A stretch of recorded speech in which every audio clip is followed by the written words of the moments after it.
Meu Senhor e meu Deus, creio firmemente que estás aqui, que me vês, que me ouves.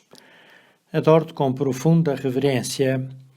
Peço perdão dos meus pecados e graça para fazer com fruto este tempo de oração. Minha Mãe Imaculada, São José, meu Pai, Senhor, anjo da minha guarda, intercedei por mim. Estamos já na semana que, por ser anterior à Semana Santa, é também chamada a Semana da Paixão. Quer isto dizer que nos aproximamos cada vez mais da celebração da Paixão e da morte do Senhor, para depois, com Ele também, participarmos na glória da sua ressurreição.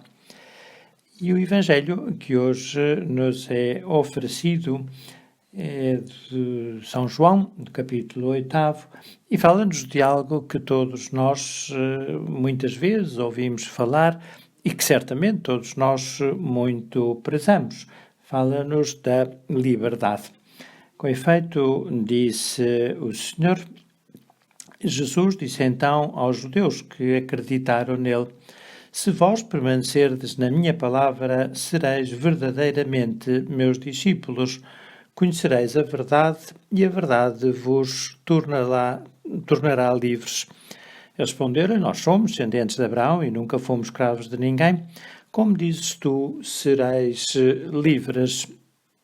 Jesus respondeu-lhes: em verdade vos digo que todo o que comete o pecado é escravo do pecado.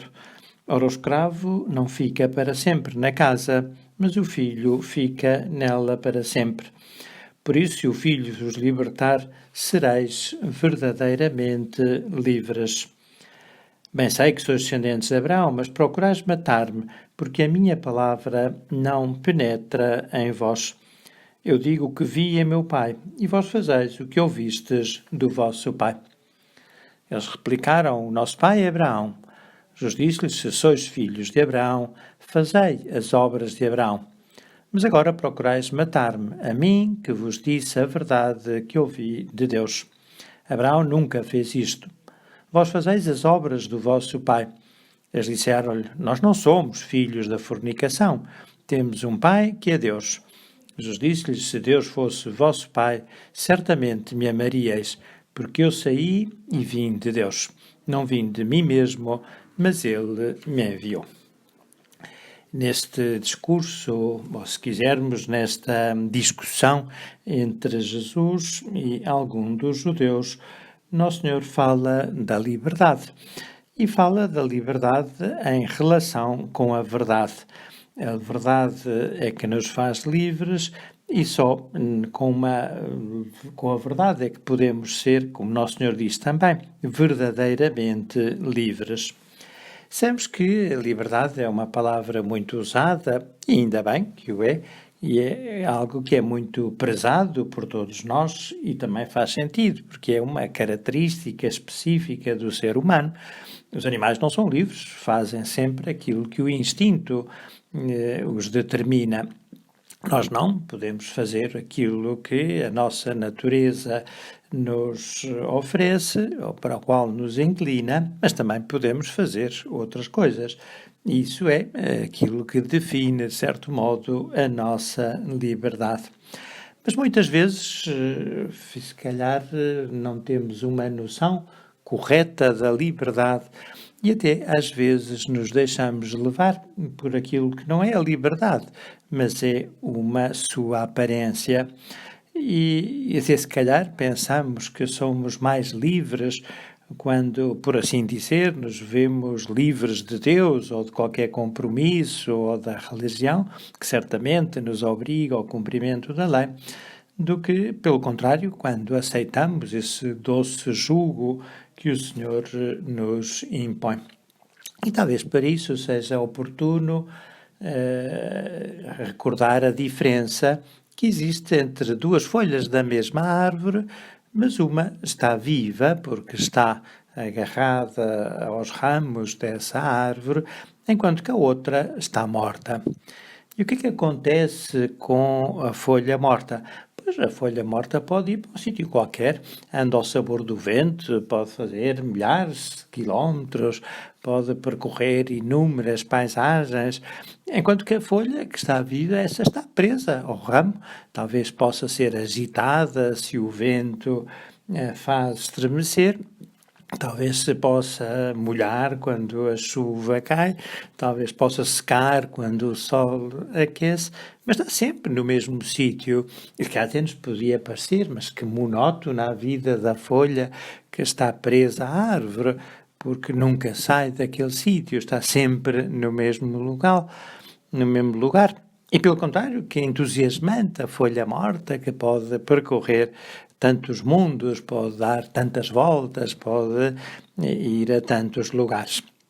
Sim, é verdade, mas se olharmos com mais atenção, a folha morta está a apodrecer, está-se a desfazer.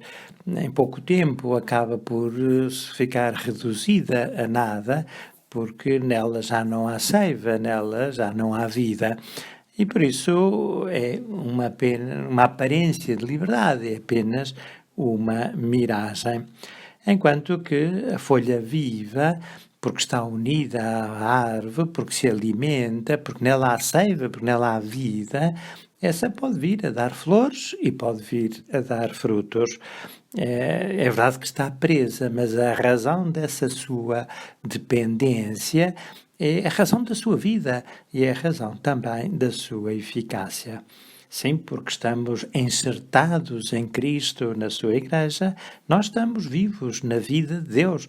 Nós temos em nós a vida da graça, nós podemos ser eficazes, nós seremos seguramente muito felizes. Enquanto que aqueles que estão longe de Cristo talvez possam dar muitas voltas, mas estão a apodrecer pouco a pouco e não podem ter esta mesma eficácia que o Senhor promete àqueles que a Ele estão unidos pela graça. O Senhor também nos diz outra coisa, que é certamente muito necessário recordar, que é que aquele que comete o pecado é escravo do pecado. Às vezes nós, se calhar, podíamos pensar, eu fizer uma coisa mal, talvez até não tenha grandes consequências. Sim, é verdade, talvez um ato isolado em si mesmo pode não ter grande repercussão. Mas uma pessoa que mente uma vez sente mais facilidade em voltar a mentir. E da mentirinha passa para a mentirota, da mentirota para a mentira e acaba, se calhar, na mentirona. Ou aquele que rouba um tostão, pois acaba por roubar 1 milhão. E cada vez que ele realiza um ato nesse sentido, vai contraindo um vício e esse vício o amarra cada vez mais. E, portanto, cada vez é menor a sua liberdade. Cada vez é mais difícil ele conseguir sair desse poço sem fundo para o qual foi caindo pouco a pouco à força de ceder naquilo que é mais cômodo, naquilo que é mais fácil, naquilo que dá menos trabalho, mas que mais aprisiona e mais escraviza também. Há um exemplo típico, as pessoas drogadas, coitadas, que, de fato, muitas vezes já não se conseguem libertar da sua dependência em relação às drogas ou ao vinho e vivem, coitadas, subjugadas por esse domínio, são autênticos escravos, dominados por um vício em que encontram, se calhar, um instante de prazer e depois um enorme sofrimento que causam também à sua volta. Por isso, nós, para ser livres, temos que saber dizer que não. Saber dizer que não àquilo que nos apetece, saber dizer que não àquilo que não nos custa, saber dizer que não ao pecado, sem dúvida, mas também ao vício, também àquilo que nos afasta de Deus. E isso devemos fazer logo de manhã. Por exemplo, é muito bom quando toca o despertador, levantarmos logo, o chamado minuto heroico. Havia um amigo meu que dizia, eu não gosto muito do minuto heroico, prefiro acordar católico. Eu nunca tinha ouvido a expressão e perguntei, mas o que é isso, acordar católico? Eu nunca ouvi ninguém usar essa expressão. E ele diz, é muito simples, eu deito-me e quando Nosso Senhor quiser que me acorde. Claro que não era um acordar muito católico, era talvez um acordar preguiçoso. Ele não queria exigir-se a si próprio logo no começo de um novo dia. Por isso, nós temos que fazer como Nossa Senhora.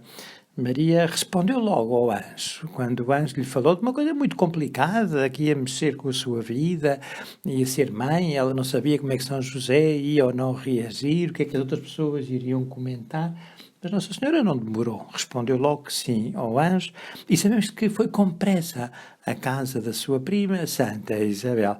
A Senhora sabia ter essa energia, essa rebeldia, essa força da virtude, precisamente porque sabia viver a liberdade gloriosa dos filhos de Deus.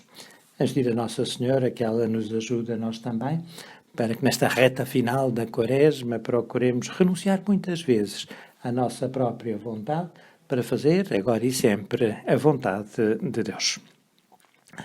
Dou-te graças, meu Deus, pelos bons propósitos, afetos e inspirações que me comunicaste nesta meditação. Peço ajuda para os pôr em prática. Minha Mãe Imaculada, São José, meu Pai e Senhor, anjo da minha guarda, intercedei por mim.